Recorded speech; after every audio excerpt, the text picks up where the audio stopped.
What's going on, guys? Pegasus and the Wise Guys. Appreciate you guys for tuning in. Welcome back to another video. This time we got to talk about some techs. 12 of them. Let's get it. Alrighty, guys, so it's another tech time. Welcome back, Pegasus and the Wise Guys. Appreciate you guys for tuning in. Make sure you sub, make sure you hit the bell, make sure you check out the clothing line website. It's coming soon.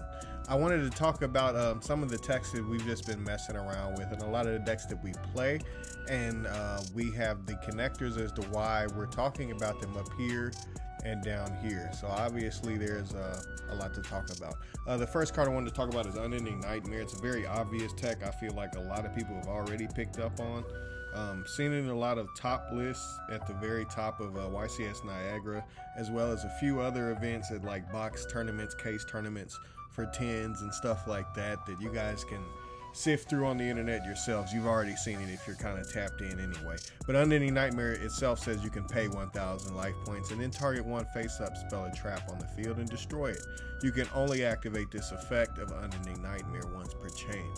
Very, very powerful against specific stuff like, let's say, Runic Fountain, Mystic Mine, and many other stuff like possibly, I don't know if I would necessarily cite it in against decks that would try to flip floodgates on you all day, but most of the time some of these decks that have cards like these have cards like these, or unless you're just playing Eldritch, and then, you know, that's up to you if you want to consider playing that. I feel like Unending Nightmare is a very, very powerful and very, very forgotten about card in the game, simply because it's a continuous trap, and it's just hard to get Unending Nightmare type cards set up the right way. Kind of like Floodgates, you'd want to max out on cards like that. You may want to max out on this card. You may want to just put it at 1 and dump it and try to get it back with Griffin. It's just something, it's up to you. Whatever deck you play, you can figure it out. Planet Pathfinder's the next card I wanted to talk about, simply just because it's a forgotten about card as well that I wanted to talk about. And Terraforming is the obvious card that everybody knows about. We obviously know about Metaverse and Demise of the Land and so on and so forth, but Planet Pathfinder also, if your deck doesn't need its normal summon, can be a very smooth way to set up your opponent walking into a Psy-Frame Gamma and or just getting to your field spell whenever you want it. Now obviously cards like Demise of the Land, in case you forgot what it looks like, here it is. Demise of the Land is a very, very good card that you have to time correctly, because a lot of people don't ever see this win portion here. But anyways, in getting back to the Planet Pathfinder, it can be an additional card in a deck like Runic. See why I put it up here.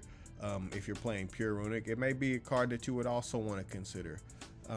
Very, very powerful. I could go on and on. I'll just leave it at that it's very, very, very, very good. I think I said very enough. The next card I want to talk about is Recycling Batteries. Targeting 2 thunder type monsters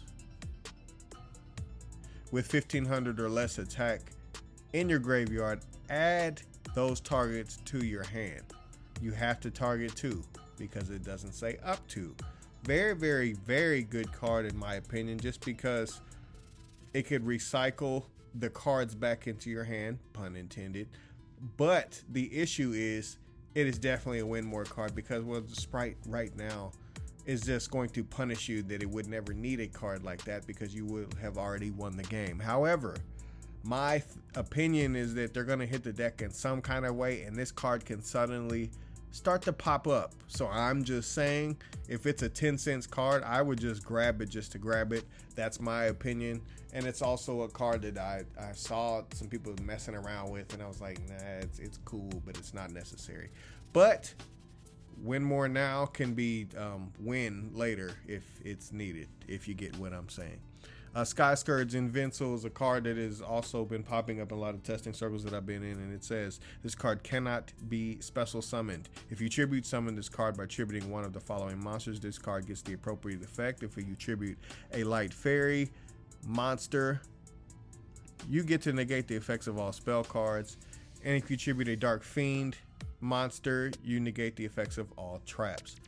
Clearly there's an infinite amount of, well, no, I'm not going to say infinite. There's a finite amount of dark fiends that you could figure it out. You know, if you're playing this in BA, you could slip this in BA.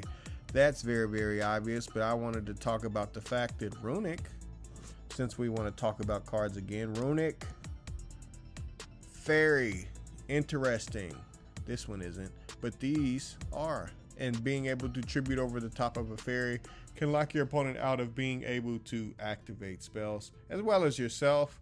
Is this good in Runic? Possibly, just because if you're both playing the mirror match, this card is going to win the mirror match, unless they have a way with their other engine without needing. It's just not possible.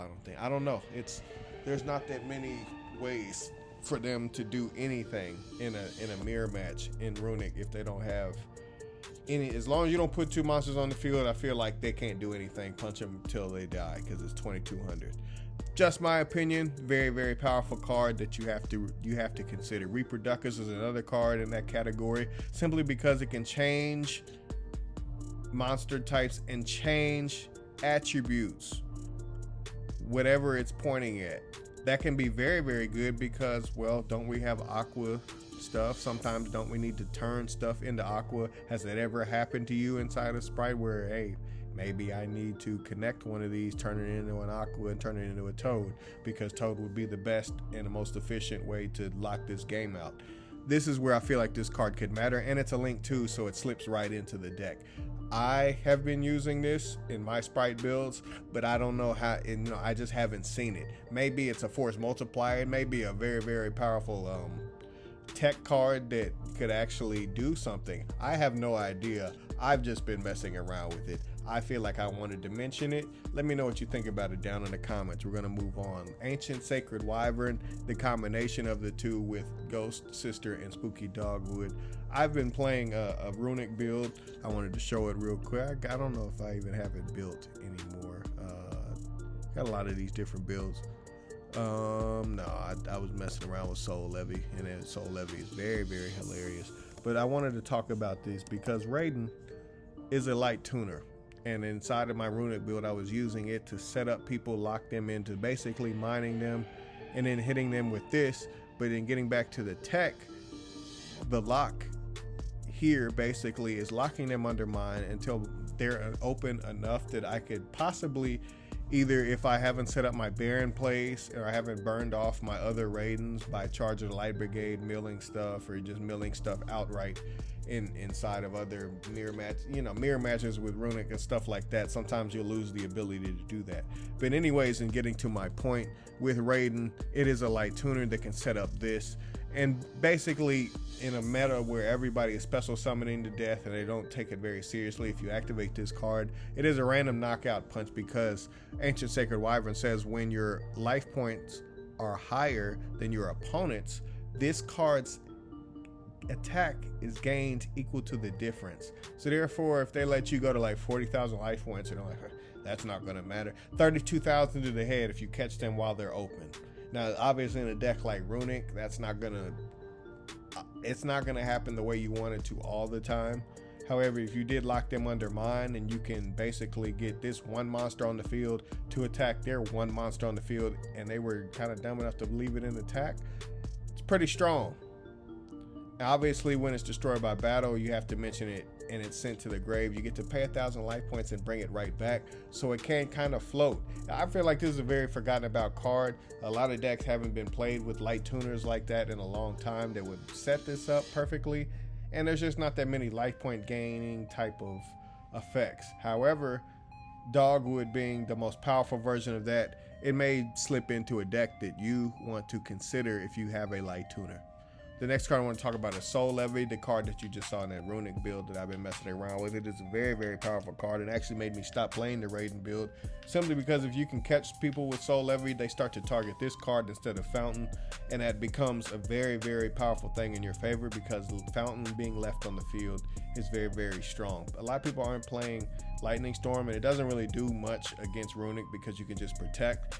And clearly, with a card like Soul Levy being a card that you can have being protected by Moonin as well, while it's set, Soul Levy can obviously add to the game's win con when you're playing Runic. Therefore, Soul Levy saying each time your opponent special summons a monster and sending the top 3 cards of your opponent's deck to the graveyard, that just slips right into Runic perfectly, and it does become an issue that your opponent has to go after. Trust me. Topologic Trisbana, Closed Forest, Typhoon, And last but not least, anti-human intelligence are the cards I wanted to talk about. Trisbane simply because it's an eradicator target, and it also could just simply wipe out your opponent's spells and their traps, because if they set some stuff and you can blow them away with summoning something into one of these zones and banishing a lot of stuff and burning them possibly in time, that could obviously be a thing. But it's also 2500 and it's dark.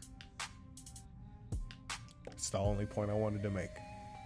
That can obviously take out an opponent's entire plan. So it just may be a card in case you're going against some of these decks and you feel like you can just blow them out with a card like this, combined with a card like this. It may be something. Just saying. Closed Forest obviously says all these monsters, you don't care about that. It says field spell cards cannot be activated. If you're tired of a deck like Runic, to help you guys out that are tired of this deck, activate.